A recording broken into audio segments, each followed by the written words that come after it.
Bah, ça me fait bien plaisir de pouvoir te parler parce que, tu sais, on vient de me dire, mais tu deviens chiant, tu prends vraiment les défauts de tes qualités. Mais je comprends pas ce que ça veut dire en fait, les défauts de tes qualités. C'est soit tu as des qualités, soit tes défauts. Ah oui, quand on va trop à l'extrême dans une qualité, ça peut devenir en fait notre véritable problème. Je comprends, d'accord. C'est vrai que moi qui suis très très rigoureux, pousser la rigueur à l'extrême, ça peut vraiment être chiant pour les autres, quoi. Je comprends bien. Tu vas nous donner quoi? Un outil pour pouvoir comprendre ça et le travailler? C'est génial ça, je vais pouvoir télécharger ça. Merci, hein. Tu as peut-être remarqué comme on avait besoin de montrer nos compétences, de montrer nos qualités et comment on était fier en fait de ce qu'on sait faire, de ce qu'on maîtrise. On s'appuie là-dessus parfois à l'extrême. Et cet extrême n'est jamais bon. Pour pouvoir vraiment rééquilibrer les choses, il est important d'avoir un outil concret pour travailler sur cet équilibre, pour pouvoir harmoniser ses comportements et ses attitudes. On n'aime pas non plus quand on vient nous toucher sur nos facettes de personnalité parce qu'on confond attitude, comportement avec nature profonde. Je te propose aujourd'hui un travail très concret avec le cadran d'Hoffman qui va te permettre de déterminer le challenge de façon ludique, de façon simple.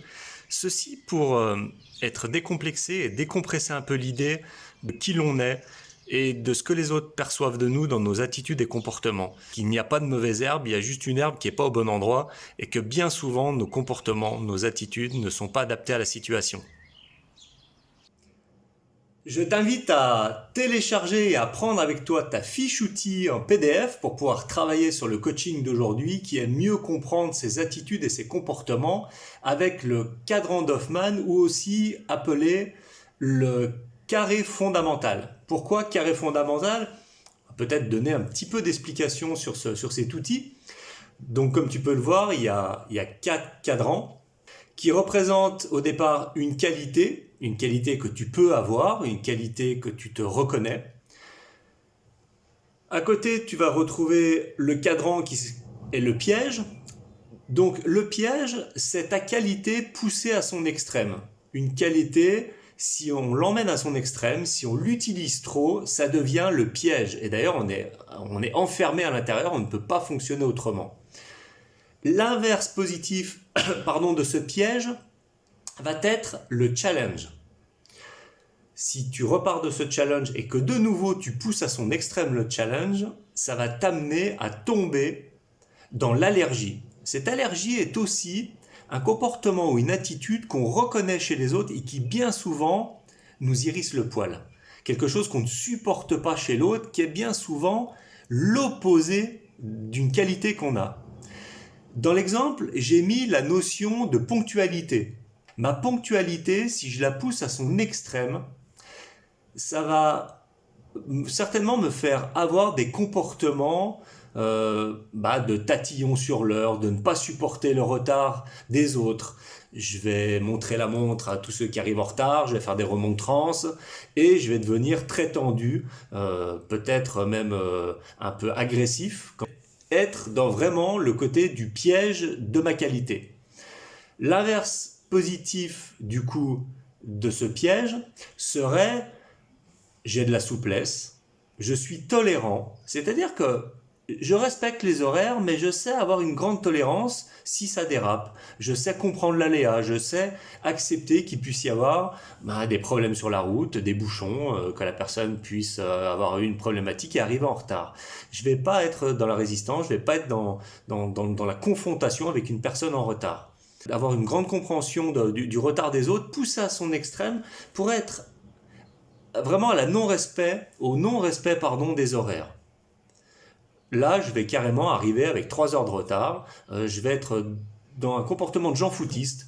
Je respecte plus les règles. Je deviens vraiment un rebelle. Et là, je suis vraiment sur le côté allergique. Et si on fait le lien avec la qualité de départ, si j'ai une qualité d'être une personne ponctuelle, en général, je ne supporte pas les gens qui n'arrivent pas à l'heure. C'est vraiment quelque chose qui est l'ordre de l'allergie chez moi. Maintenant que je pense que tu as très bien compris ce modèle et comment l'utiliser, je vais t'inviter à faire la liste des 10 qualités que tu reconnais en toi. Avec honnêteté, de travailler sur 10 qualités. Alors, tu n'es pas obligé d'en avoir 10, Simplement, liste 10 qualités. Essaye de trouver 10 qualités que tu pourrais vraiment avoir et sur lesquelles tu t'appuies. Donc là, la ponctualité, il peut y avoir la rigueur, il peut y avoir la politesse, il peut y avoir aimer le travail bien fait, il peut y avoir respecter la parole donnée, il peut y avoir... Alors c'est une qualité de l'ordre d'une valeur, souvent quelque chose de personnel qu'on aime vraiment animer et qu'on nourrit fortement dans sa vie. C'est quelque chose qui fait presque partie de notre personnalité. C'est quelque chose à travers lesquels les gens nous reconnaissent. Une fois que tu as listé ces 10 qualités, je vais t'inviter par ordre de préférence, par ordre d'importance, à garder les 3 plus importantes pour toi. Et puis de travailler avec les autres cadrans avec ces 3 qualités de départ. Donc par rapport aux 3 qualités de départ, je vais t'inviter à reconnaître, bien sûr, le piège sur ces 3 qualités, c'est-à-dire si tu deviens trop porter sur ces qualités, quels peuvent être le piège qui va t'enfermer.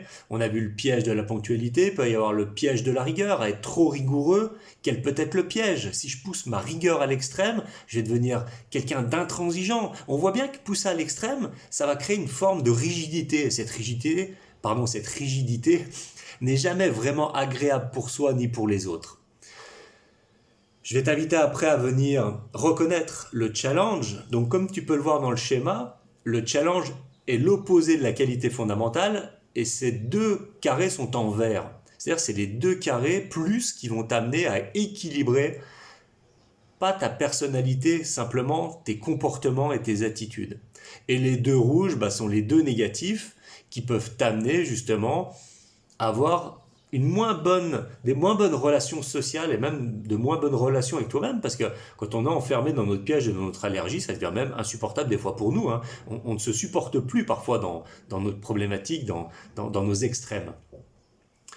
Une fois que tu vas avoir déterminé ton piège, une fois que tu vas avoir déterminé le challenge, je vais t'inviter quand même à déterminer les allergies, parce que c'est bien de savoir jusqu'où on peut aller si jamais on ne travaille pas le challenge. Et puis la dernière étape va être de pouvoir te projeter dans comment je pourrais mettre en place, comment je pourrais faire vivre les 3 challenges que j'ai déterminés pour être sur mes qualités et mon challenge. Si je ne fais pas attention au challenge en face de ma qualité, je vais aller dans le piège et à l'extrême dans l'allergie. Je t'invite, comme à son habitude avec ces capsules Il n'y a plus qu'à, à travailler sur ce niveau-là. Cette vidéo est la première de 2 vidéos autour des comportements, donc c'est la 4A. Il y aura la 4B dans la semaine qui va apporter un autre modèle pour avoir une autre grille de lecture dans la capacité en fait à évoluer, à être une personne meilleure sur ses comportements et ses attitudes. Je te souhaite un excellent travail avec cette fiche outil. Alors c'est simple, si j'ai bien compris, la chose à retenir, c'est qu'à trop utiliser, à trop m'appuyer sur ma qualité ou mes qualités, ça peut devenir mes défauts. Comprendre qu'il peut y avoir un piège, que pour se prémunir de ce piège, je vais devoir travailler ce qu'on appelle le challenge, un comportement équilibrant à ma qualité pour éviter d'aller vers l'allergie. D'ailleurs, en général, quand je rencontre quelqu'un et que ça m'agace dans son comportement, il y a de grandes chances pour qu'il soit sur l'allergie. Il n'y a plus qu'à.